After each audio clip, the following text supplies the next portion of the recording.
Hey everyone, it's Moses Siregar. I thought I'd read you my new post that I wrote recently and talk a little bit about what's going on. This is my website here, astrologyforthesoul.com. I wrote a post November 4th. You might have seen, I have another video on my channel where I read this and talked about it a little bit. It was called We're About to Take a Very Dark Turn. Boy, is that seeming about right. And it was really talking about the Jupiter retrograde period that we're still in the middle of.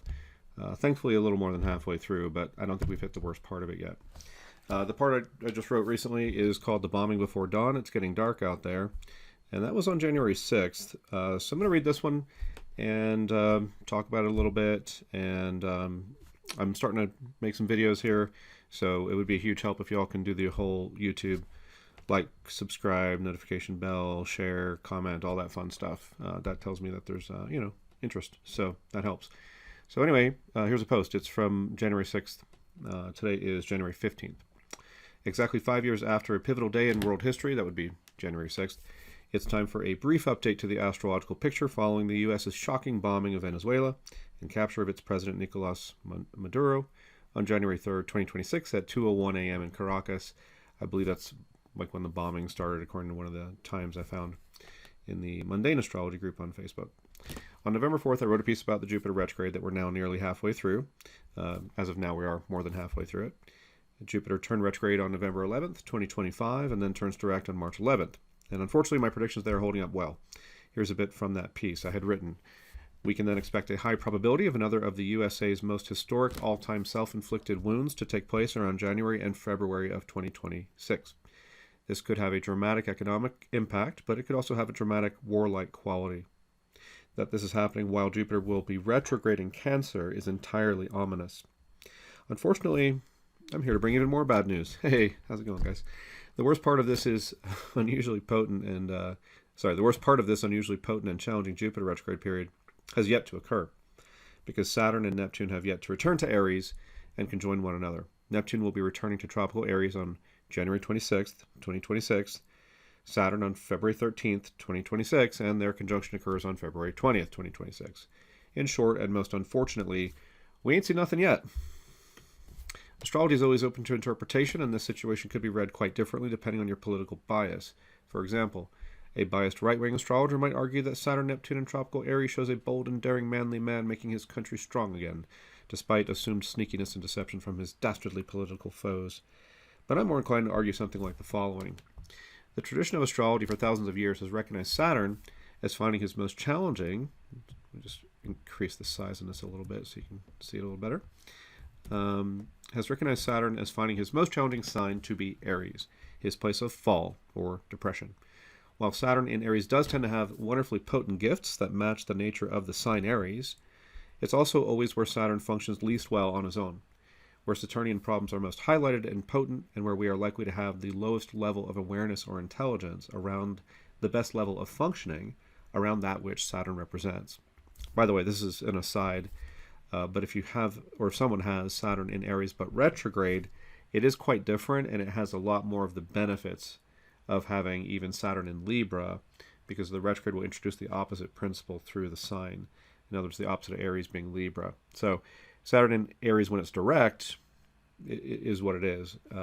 It quacks like a duck. But Saturn in Aries retrograde is a bit of a different animal, just so you're aware. Saturn represents, for example, being able to work cooperatively with others in a civilized manner, following rules and norms that are for the greater and wider good. At an extreme, a stronger and more dignified Saturn will manifest as too much conformity, and thus a kind of inauthenticity, and an inability to take necessary risks to create bold and courageous novel approaches or changes. But that's clearly not the problem we're seeing in the world right now. What we're seeing looks much more like Saturn in Aries, which we did experience for the first time recently in 2025, which on its surface sometimes looks very much like relatively stupid people selfishly and brazenly disrupting the good things that more mature adults have erected and built in the past. As I wrote in my piece from March 11, 2025, about the then incoming time of Saturn Neptune in Aries Pisces, and that's also including sidereal astrology, I fear it's bad, guys. I would say you have to prepare yourself to soon be even more disappointed by humanity, by our narcissism and selfishness and potential for violence, Aries, as well as our potential for faith-based thinking and susceptibility to cult-like mind control, Pisces. And it's probably going to shock you as absolutely soul-crushingly tragic.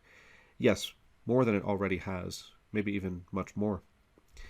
I'll go ahead and double down on that prediction and advise and suggest that it's only just begun to be relevant.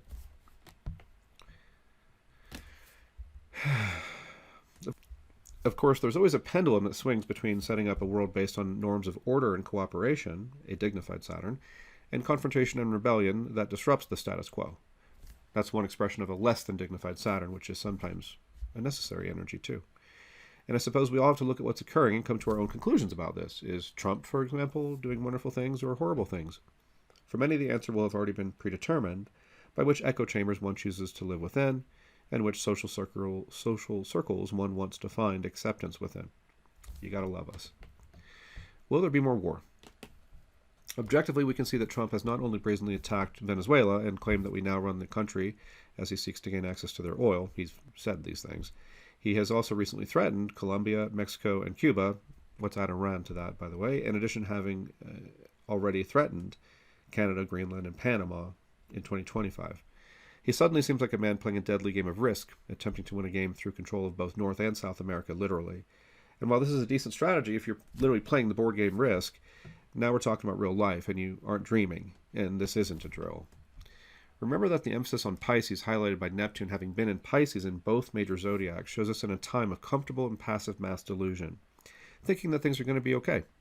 Probably just like what it must have been like in America the last time this happened, which was literally right before the U.S. Civil War broke out and everything changed. The first expression of Neptune returning to Aries last year brought us the Trump Liberation Day tariffs. I wrote about that as well on November 4th.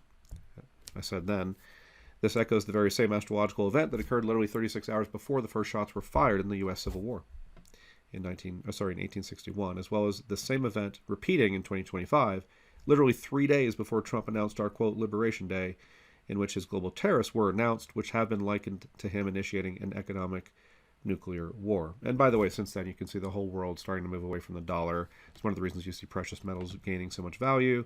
The world is basically like, let's stop this whole American reserve currency dominance thing. So it's only just begun to unravel our economy. Anyway, returning. So the 2025 expression of Neptune and Aries brought us into an economic nuclear war. The 2026 expression is so far shaping up to look like military wars and actions while the economic fallout continues. Of course, other nations will also have their own expressions of the utterly ominous indications of the Saturn-Neptune conjunction about to occur in Trop Aries, while Jupiter is retrograde in Trop Cancer, and suddenly it's not hard to imagine a host of authoritarian countries around the world making bold moves to capture more territory, potentially initiating one of the most chaotic times in world history. The U.S. continues to talk about wanting to take and capture Greenland away from Denmark, a NATO ally that actually owns the territory. What happens if a NATO country invades and annexes land from another NATO country? It's almost as if all of this is exactly what Russia would love to see happen. Some have even speculated that they may possess certain compromising evidence about a certain orange critter who once had an interesting best buddy who committed suicide while in a prison cell that would make it impossible for one to do such a thing. Saturn has barely begun its journey through Aries, a time period that looks increasingly like the onset of major military activity. In addition to Saturn returning to tropical Aries on February 13th and staying there ultimately until April 12th, 2028, Saturn will also enter Aries in sidereal, or typically Vedic astrology, on June 2nd, 2027, remaining there until April 17th, 2030. So we figure to be in a phase of history marked by those bold and manly men brazenly and selfishly disrupting the norms of peace and cooperation in an attempt to steal the resources and property of others. It isn't hard to imagine this as some kind of World War III scenario, or perhaps one simply where the most militarily powerful nations take advantage of weaker neighbors. Except this time lots and lots of countries have nukes, and we aren't too far from AI presenting a new kind of deadly military technology either. And here's where I pause for a moment of silence and prayer.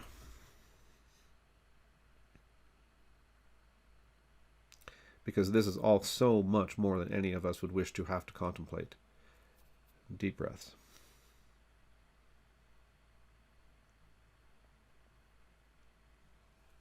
In the end, if civilization as we know it continues to crumble around us, it will be our all too typical human failing that made it so. Once we achieved a relatively safe and prosperous world, one in which we could have largely lived together in peace and harmony if we were motivated to work toward that reality, rather than continuing to fight for freedom and liberty for all, rather than being bothered to care about things like political realities, we allowed ourselves to become self-indulgent and self-absorbed, assuming that the other adults would keep us safe and moving toward a better world for all. Just look at how Europe trusted the USA. When in fact we simply did what comes most naturally and predictably for us, looking out for number one, regardless of our impact on the world around us. And so we've allowed the most powerful financial interests to write our own laws, the most aggressive and malignantly narcissistic among us to seize control, the most hateful propagandists to poison our young minds, many of whom now think that H guy from World War II Germany wasn't so bad. And now it looks like the entire world will suffer for it. Human beings weren't designed to be able to withstand the onslaught of influential mind control that we are currently subjected to constantly. And now the youngest generation is learning to grow up with AI and outsourcing their ability to think critically. As they would say, we're cooked. Because our youth is surrendering their ability to think things through to a technology that many of the brightest minds in the world are desperately trying to warn us could before too long lead to something like our extinction. A technology that has already shown a propensity to take action to protect itself, even if it means harming human beings to do so. A technology that could one day easily, for example, design a virus that would wipe us out. And that's not the only scenario where we get wiped out. Do take care of yourself and those you love. At least that's one thing we can try to control. Our time here is short enough already. At the age of 50, I'm all too aware that we'll all be worm food soon enough. And for those who are younger than me, I do mean all of us, what you will bring with you from this life is your consciousness, including your courage and compassion. Here's to making the most of this precious human life.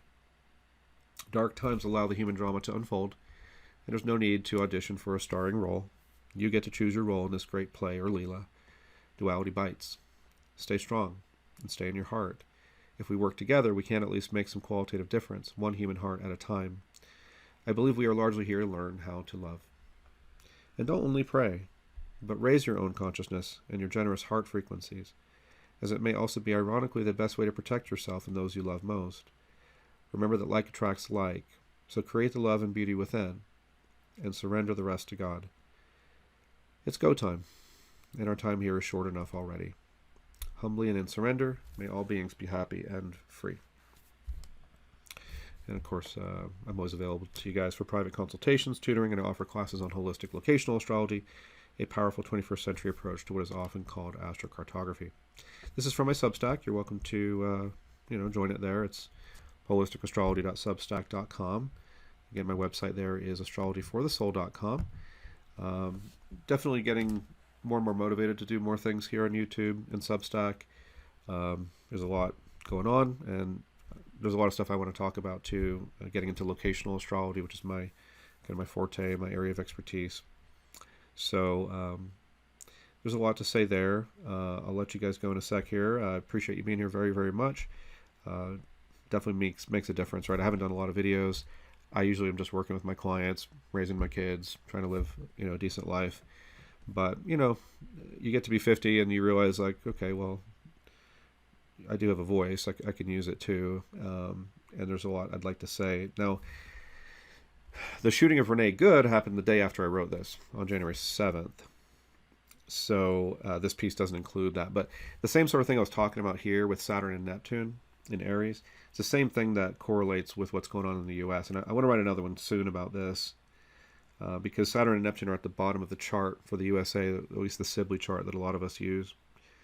And so, unfortunately, all this drama is coming right to the homeland, and that's why when Neptune entered Aries in 1861, we literally had a civil war. And, I'm reminded of this client I worked with last year, and before a lot of things had really gone quite crazy, telling him, yeah, I'm looking at what's going on here, and it looks like the Civil War, but worse.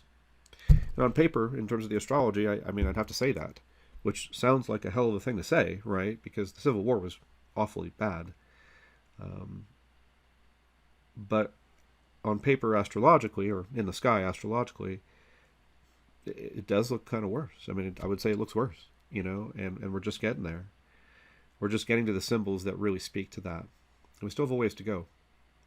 So I hate being the bringer of news like that, because that's about as bad as it gets. But this is part of the power of astrology, and I think we're meant to show that it works and use it to benefit ourselves. I think it's a gift that we have from the heavens, from the universe, to get some forewarning in our lives sometimes, to be able to use it in all sorts of ways. There's all sorts of things you can do with astrology that are potentially so beneficial and helpful to us. So that's part of, you know, I think it's part of the job is show that it works. And to do that, you have to say things ahead of time. You have to say things like, we're about to take a very dark turn, and then have people say, oh, well, you're wrong because blah, blah, blah. And then, you know, 4 months later you go, well, how'd we do, guys? You know? So anyway, there's a video with this one too you can watch. If I was better with YouTube, I'd go, it's over here, you can click on this, but I guess I could figure that out. But anyway, it's right there on my channel. It's the previous video I made. If you didn't see that one, you could check it out. And you can also read it here on the Substack as well. So, yeah, I mean, what do you say, you know, when it's like, yeah, things are actually pretty grim. There are beacons of light in the darkness as well. And again, I think that's what we all get to choose. Who do we want to be when things are dark? And there's got to be some kind of value in that, I guess. Anyway, I'll let you guys go. Appreciate you being here, and wishing everybody all the best, and hope to hear from you, you know, one way or another. And so thanks a lot, guys.